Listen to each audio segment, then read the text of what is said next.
Good morning, everybody. It's another exciting episode of Lisa's Commute. And this edition is both dual whammy, the dog, T-Back, Taz.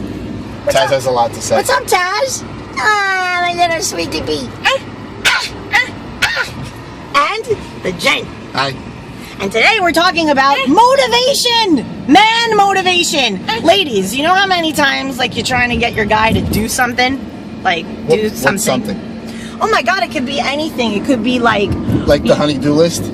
I hate that name. I know, hate that name. Oh my I God, what a suburban bullshit thing to talk about. Oh, the honey-do list. Shut up. How's that? Put that on your list. Shut the hell up. No, don't call it a honey-do list. That's disgusting. That's like about as sexy as, like, no, honey-do list. Fuck out of my face with that. Anyway, motivation. So you're asking me, like, to do what? It could be anything. It could be like, you know, get a job, or advance in your job, or that business you always wanted to start. Let's do it. Let's try to, like, get you going. Like, whatever. Something that you're aspiring towards, that you keep talking about, and you hear the guy all the time, I should do this, I should be doing that, I should be doing the other thing, we really should be doing this, da da da da, but yet you still kind of proceed on the hamster wheel to nowhere, and time goes by, precious time, and you're like, we do nothing. How do you get the man motivated? How do you get him to take charge? First of all, start by eliminating the honey-do list. Yeah, we already established no honey-do list. No, what I mean is, well, I can't speak for everybody, which I never do, but sometimes there are things that you dump on each other that are irrelevant in this world, in this life. Oh my God, I like where you're going with this. And what, no, these people drive for shit. And what do you think are the, I'm trying to get you without the bling of dogs of past in your face. What do you think that is? Like, what are those things? Really, I guess it's a matter of prioritizing. So, for example, you have to clean the bathroom. You have to make dinner. You have to do things like that. Right, okay. But you have the minutia. But it's necessary minutia. Who wants to live in a pigsty? No, but can't you hire somebody to come and grind out the bathroom twice a month? And then you kind of tidy it up in between? But like the scrub, the real scrub should be done, I think that should be done by a worker bee. I think it's nice to employ other people. A lot of us have employed other people, and then at the end of the day, if you're bitching and moaning and it sucks, then you're doing twice as much work and you're paying for it. So that's a little complicated. I'm not saying no. Okay. Finding a hard person is what I'm saying is difficult, because no one does things the way you want them done. Unless you can actually just turn that over, then you're a great person. You're not a micromanager. I'm a little bit of a micromanager like that. When it comes to my bathroom, I want it cleaned in a certain way. My kitchen too. Dusting, I can give a rat's ass about. I want it done. Okay, fantastic. Now let's talk big goals, because honestly, I could bang. If it's an issue for you, like cleaning the bathroom, cleaning the kitchen, you bang it out in 20 minutes and whatever, problem solved. You divide and conquer, that's chores, that's fine, and it does make a difference. There are a lot of women out there who, like, you know, get pissed off, like go toe to toe, because their guy is like, I'll do it after this inning, just one more inning, No, hold on a second, this guy's up and there's a man on first and third. Shut up and go clean. But I get it, like I get the want to watch the sports, because I'm into sports, like I get it. So I think it's just respect for the other person, and then respect for yourself. So here's your answer for the next question. Okay. It comes down to respect. But yeah, people get stuck in things. People get stuck in not doing something out of fear, out of lack of knowledge, out of being talked out of it, or being talked into other things. You know, and I hate to say it, you know, as strong as we are sometimes, those words influence us. They influence. Look, even the president is influenced. That's why he has advisors. Okay, I don't want to talk about him, because then it goes. But I'm making a point here is that everybody is influenced by somebody else or something else. So you're saying, like, let's take an example that a guy is like, listen, babe, I want to invest in real estate. I want to, like, let's move into a shitty ass 2-family house and suck it up, right? And suck it up for 3 years, right? And then we can do one of two things. We can keep it and rent the whole thing out and move out, right? Or we can sell the whole thing for extra, because now it's an investment property. Whatever, I get the thing. But what if the woman is like, absolutely not, there's no way I'm living with other people, I am not doing that, that's ghetto, that's a slumlord, I'm not doing it. That, I know what you mean. It's like, well, she says no. How does the man persist through and say, listen, no offense, but this isn't a negotiable issue. This is me looking out for our future. And so this is what I think we're going to do. And you can be in on it, and you can give me 20 grand, and we can go in as a team. Or you can watch me do it, and you get nothing. Well, let's put it this way. How's that? Okay, this is a good question. That's how I need to be handled. That's how I need to be handled. It happened to be us. It happened to us. You had a problem with that. However, when it came to the stock market, you had no problem dumping your money into it. No, and now it sucks. Yeah, and now it sucks. That's my point, is you didn't have trust in me. You had trust in some machine, in some system, right, because of some other knowledge or some other influence that you had. Bad. Okay? But in the end, if you were to look at things, we're both right. You keep money in the stock market for a long time. It True, works, you don't touch it, you leave it there, whatever. But it's not growing as quickly as what your idea was. Your idea could have had us as millionaires by now. But, you know, the thing is, but how did you motivate? How could you motivate the person if that person doesn't have trust? That person doesn't have trust. That person doesn't understand. You got to sell it. You got to sell your idea. You got to sell it in. That's the thing. You can't always have to sell. Sometimes you just have to trust. Everything's a sale. No, everything's a sale. You got to earn trust. You got to put the facts in front and say, we were fucking married at that point. How do you not have trust? Alex, trust doesn't automatically come just because you say vows. Trust with money. Trust with, you know. You don't marry someone if you don't trust them. I don't agree with that. Oh, okay. You marry them if you don't trust them. Of course, there's trust. But what I'm saying is goals. I'm saying if you really felt passionately about we really need to do this, then you got to be able to sell it into your other person, and it goes both ways. It's for men and for women. If you feel, babe, I have a job offer. It is in Virginia. If I take it and we move there, I triple my salary, and in a year we get the hell out of there and we move somewhere else. Plan it. Propose it. Let's sit down and talk and show me the numbers. Show me you showed me an upward trajectory of being millionaires by the time we were 40. Great. Now you want the fucking pie chart. There wasn't Excel. I wasn't good at Excel. I'm still not. Well, there's got to be ways to prove it. There's got to be ways. Pen and paper, legal pad, whatever. Just simple numbers. Let's talk to the real estate person. Let's talk to... I hate to say it, but it was ignorance on your part. And it's ignorance on a lot of parts. That's exactly my point. I want to learn the why. I want to know how this is going to happen before I fork over 40 grand, 20 grand, 10 grand. Sometimes... This is an investment. This is a business deal. Sometimes there isn't, and in this case there is. Sometimes there isn't a pie chart. Sometimes it's a gut feeling. And if you can't relay that gut feeling... It's your gut, though. It's my gut. Convince me of your gut. Exactly. Okay, so like when you wanted to do the jewelry, all right? I did it because I believed in what you believed. Right. Okay? You said there's something... I don't know shit about accessories. Right, neither did I. Obviously. No, I did. In fact, in the sense of I was a good shopper, but I didn't know the piece of, now that you have a business, how do you get the business known? That kind of thing. Well, that was the missing piece. That's different. But I tell you what, that lesson was huge. Sure, Expensive lesson, but huge. So getting back to the point of motivation... Somehow I was able to motivate you to be like, all right, I'm all in. Jewelry, fantastic, let's go. For me, it was trust. I was like, this is what you believe in. I'm not buying that. I'll go with it. I'm thinking there was nothing else going on. So you said, you know what? I'm going to do this. Even if there was something else going on, I would have done it with you. Yeah, but you didn't did you put money into that? No, it was all me. I paid for that. I paid for the website, I paid for the jewelry, right? But you lent time, which was... That's right, because time isn't money. No, but you helped me, but not... I was living my freaking life for that. Yeah. So now, back to the whole thing of motivation. Clearly, I did something. I put some vibe out there that made you feel like, all right, I can support her on this. You made it fun. Okay. In a way, you said something that made it fun. Is that what guys respond to?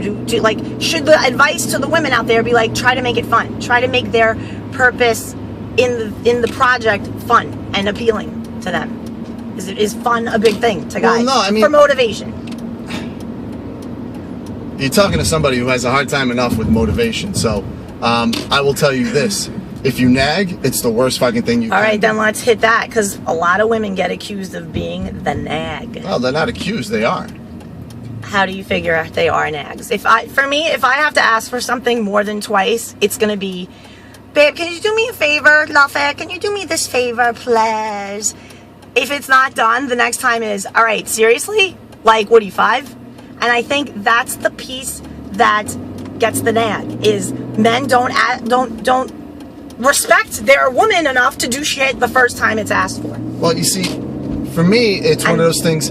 It's kind of here. It's the opposite. They bring on the because nag. I find that the little things are what dictate how you are in the bigger things. Okay. Okay. So I always believe it's the little things that count. Right. The fucking cars, the diamond rings, and all that mean nothing. It means so much. Look at this beautiful ring you bought me from our 5-year anniversary. Let's just bling that out real quick to the people. Give a shout out to the beautiful, forget the jewelry store that we got that at though, but it was in Jersey. Anyway, continue. I love my ring. I wear it every day. See? Valuable. Go ahead. Yeah. I think it's wasteful. I think it's beautiful. It's wasteful because in the end it means nothing. It means a ton to me, and that's all that counts. Oh, there you go. There you So go. See? I'm so fancy. La la la la. All right, keep going. See, you have to understand that's what of value to you is not of value to me, and I am not you, and you are not me. So the things that I like, you don't. So there you go. Like, you just answered. And the things that you answered like, your own question. If you're gonna nag, you have to find the way to communicate to that person. Yes, Nagging, exactly. Nagging is not the way. To avoid the nag, do what's asked of you. How's that? How's that? No, not always the case. Not always the case. You nagged for that ring. No, I didn't. Oh, in many ways you did. No, I didn't. You showed pictures. That's in a way that's nagging. That's not nagging. Coercion. That's law of attraction. That's 5-year anniversary's coming up. If I'm taking your ass to Cancun, I'm getting a ring. Right? I think so. Right? Yeah. Yeah. And wait, mind you, the other years, It's always no, it's 100. I do nice for you. You do nice for me. See? Nice. Nice. And your nice is different from my nice. But the nagging, that was not nagging. Nagging is, can you do me a favor and go to Home Depot and get this thing for our deck? Again, 2 days later. Were you able to go to Home Depot and like get that thing that we need for the deck? Because like if it rains, like it's gonna ruin the deck. 3 days later. All right, seriously, if you don't go to Home Depot and get this thing for this deck, I'm leaving you. How's that? See? Done. Why does it have to escalate to that point? Do you know how frustrating that is for women? Do you have any clue? Do men have any clue? We want to just ask for things because we need your help in many ways. There are things that you can do that we can't do, so we ask you. Go to Home Depot? Like, and do the deck. Do this thing. Whatever the example is, that's not irrelevant. My point is the ask. We're asking you, not because we want to hear our beautiful voices in the wind. We are asking you because we need your help. And so when you don't help and you don't listen to the task and execute on it, we feel disrespected and unheard and unloved. That's a problem. And that's when you get the nagging. You interpret it as nagging. We interpret it as a loss of love. Go ahead, women, clap. Clap, all of you. I know, love you. Got your back, don't worry. So, yeah, what do you have to say for that? I don't want to get personal, so I'm going to stop right there. You can get personal. No. I'm a tough bitch. I can take it. Yeah, I know. You get personal, but I'm not. I'm not getting personal. All I'm saying, hey, look, you brought up the ring, so you bring up the bling. It's all good. I love my ring. I'm grateful all the time for this ring. You kidding me? I love it. People compliment it all the time. That's beautiful. Wow, that's beautiful. Thank you. It means so much to me. It was really a very special gift from someone very special to me. Love it. See? Nice. No? Crickets? All right, so let's talk to Taz. Tazapek, where are you? Look at this Tipa. He has a mohawk. Look at this little sweetie pea. Hello. Hi, Taz. Hi, sweetie pea. What's your message of the day? You're telling everybody, please, in Miami, if you have a doggy, please get poopy bags and clean up after your doggy. That's your message, Tipa. I give it to the people on your behalf. Yes. Look at this little puppy. So cute, that face. Oh, look at that face. All right, everybody. So there's the answer to your question.